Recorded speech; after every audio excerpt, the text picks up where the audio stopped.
and welcome to another edition of Disability Bites, where we provide quick tidbits on a system that quite frankly bites. This is brought to you by Georgia Advocate Partners. So today I'm going to cover some tips to help you present yourself in the best way possible at your Teams video hearing that you may have in front of the Social Security Administration. So first, let's talk about the software. And the software that Social Security uses for video hearings is called Teams. Teams is a Microsoft video meeting software. It is free for you to download. And so I would highly recommend that you do download this software prior to your hearing. So you need to get on whatever device it is that you are planning on using for your hearing, and you need to download it. So if you're talking about an iPhone or an Android phone or a tablet, you're going to want to go to the app stores. If you're going to be utilizing a laptop or a computer, then you're going to want to go to the internet and find that software and download it into your computer. And then you want to install it. I highly recommend that you do this several days prior to your hearing, because once you download it, you're then going to need to give it access to your camera and your microphone and your speaker, and you're going to want to make sure that everything is working correctly. I recommend that you do this several days prior to your hearing so that if you have any technical issues, you have time to fix it. I would not recommend that you try to download this or get it to work in the 15 minutes before your hearing is scheduled. That is a level of stress that nobody needs. The next tip is that in the days leading up to your hearing, the Social Security Hearing Office should be sending you a Teams video link for you to be able to access your hearing. If you're within a day or two of your hearing and you still don't have that link, I would recommend that you either call your attorney if you are represented and let your attorney know that you don't have the link, or if you're not represented, then you need to call your hearing office and tell them that you never received the link and ask for them to send it again. So now that you have your software, you've downloaded it, it's working on your device, and you have your hearing link, then let's talk about where you should physically be for your hearing. And so let's talk about your room selection. So most people, when they do this, are going to be in their house. Wherever it is, though, it must be private. So your hearing testimony is solely your own. No one else can be in the room with you, because they certainly don't want anybody giving you any hints behind the screen, and it needs to be wholly your own testimony. So you're going to want to choose a quiet place with a door that you can close. So for a lot of people, that's going to be a bedroom, which is fine. If you live by yourself, then a living room is fine as well. The biggest thing is that you need to be someplace private. The next thing you need to consider with whatever location it is that you choose is it needs to really have a solid Wi-Fi or internet signal. Remember, when you are speaking to this judge, you are talking to him or her over the internet. And so you need a place that has a really, really good signal. So if the room that you have chosen is a bedroom in the far back corner of your house, far away from your Wi-Fi hub, you may want to think about whether or not that's the best place, especially if you don't have really good access back there to your internet. So keep that in mind. You want a solid internet connection. So you want to choose your background carefully. Do not choose the outer space background or the landscape backgrounds. Choose a neutral wall that doesn't have pictures or items that might be offensive to someone else. I have seen into a lot of homes, and you just want to be really careful about what kinds of posters might appear behind you on the wall, or what other kinds of paraphernalia might appear behind you in the room. If you are unable to have a clean background, then choose to blur your screen. What you want to do is make sure that your background does not allow the judge to make an inference about you as a person one way or another. No matter how hard we try, we all carry out around an implicit bias. So choose a neutral background that can help prevent that and also helps the judge to be able to focus on you and your testimony. All right, the next thing you need to think about is your lighting. You need to have lighting in front of your face. Do not have lighting behind you, because otherwise you're going to look like you're in witness protection. Sitting and facing a window is a good source of light. If that's not an option, then you can put a desk light in front of you and try to reflect it back to you off of a wall. You need to do this because the judge is going to want to read your face and see your facial expressions and see you speak. We get so much information about what someone is saying by watching their face. And as you can tell right now, this is a little bit awkward watching me try to talk in the dark. The next thing you need to think about is the angle of your camera. So you want to try to figure out a way to set up your camera so that you can directly face it, because you don't want to look down at your camera. If you do that, it will distort your face. Finally, in your room, you also want to make sure that you have a power outlet handy for whatever device it is that you have chosen to use. Video hearings can take up a lot of power, and the last thing that you want is for your phone to die in the middle of a hearing. So now that we have covered your room, the lighting, and the background, let's talk about you. All of the things that I have just gone over have to do with presenting yourself in the best way possible. A big part of a hearing is a credibility determination from a judge.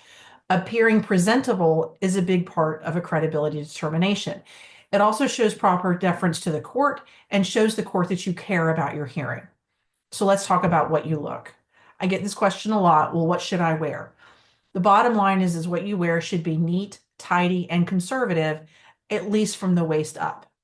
So what that means is no tank tops or bare arms. You have amazingly toned arms. It just doesn't look good. You will do much better to keep your arms and your shoulders covered. You should also have no head coverings unless it is for religious reasons. Hats and scarves just do not translate well over video. You want to make sure that you don't have on any shirts with any offensive writing. Ladies, please don't have your boobs hanging out. Keep them covered. And let's go easy on the jewelry. This does not mean that you have to dress up or be fancy, but being neat and tidy and conservative means that you are showing deference and respect to the court. It also means that the judge can focus on your testimony and not what your shirt might say on it. If you have any tattoos that may be visible, I do recommend covering those up. If you have to, wear a turtleneck and long sleeves.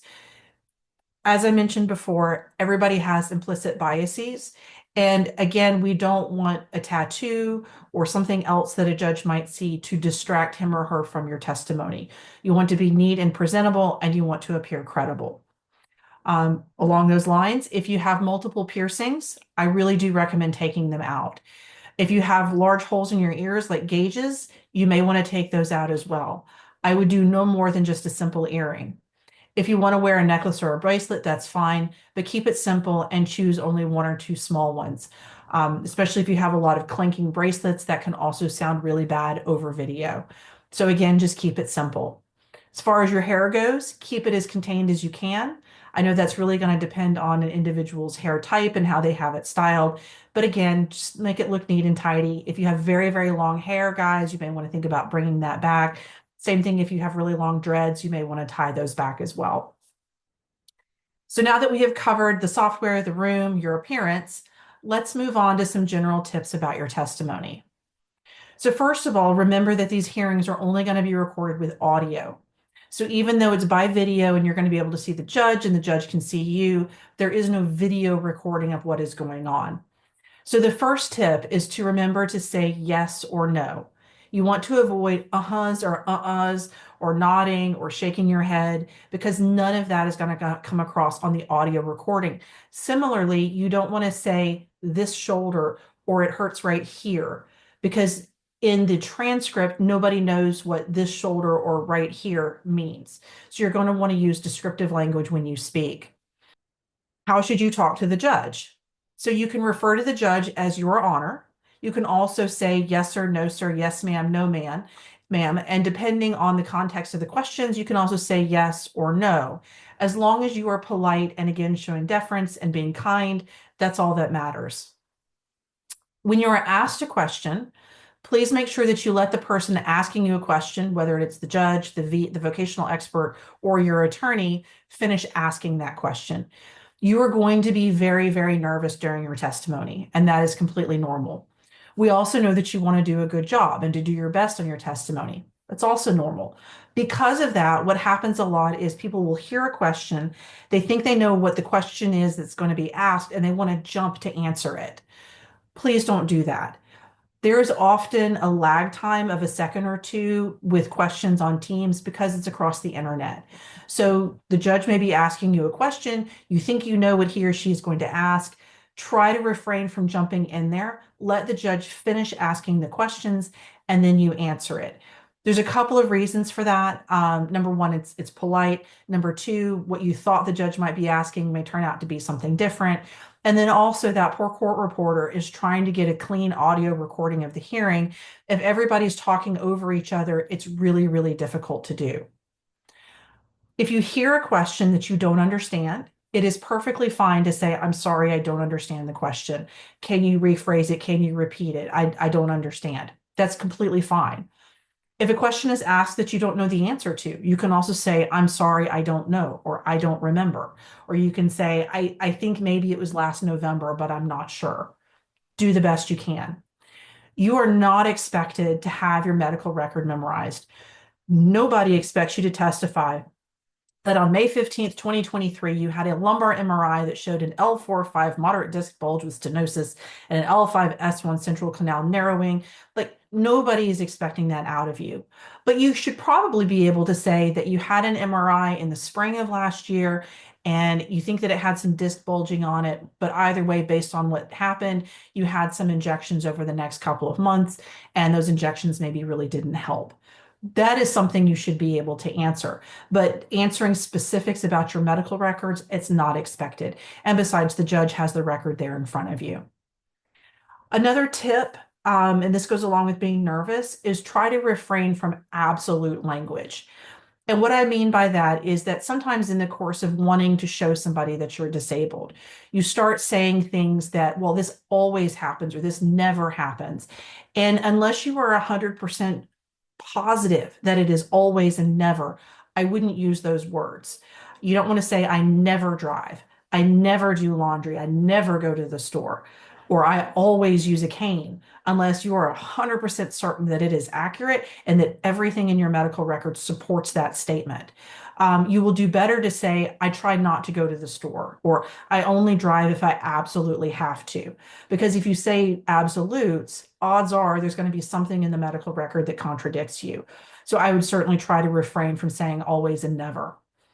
The bottom line is the only bad thing you can do at your hearing is to lie. And that's because you are going to be under oath, penalty of perjury, and lying under oath is never okay. But as long as you do your best at your hearing, explain what you can, and present yourself in the best way possible, at the end of the day, that's really all you can do. So that's what I have for you guys, is some basic tips to get you through your Teams video hearing. I hope that was helpful. As always, if you want some more information, please like and subscribe and check out my website at georgiaadvocatepartners.com. If you're in the Georgia area and would like representation, please also reach out to me on the website. You can send me an inquiry and my office will get back to you as soon as possible. Until next time, have a good one. Thanks, everybody.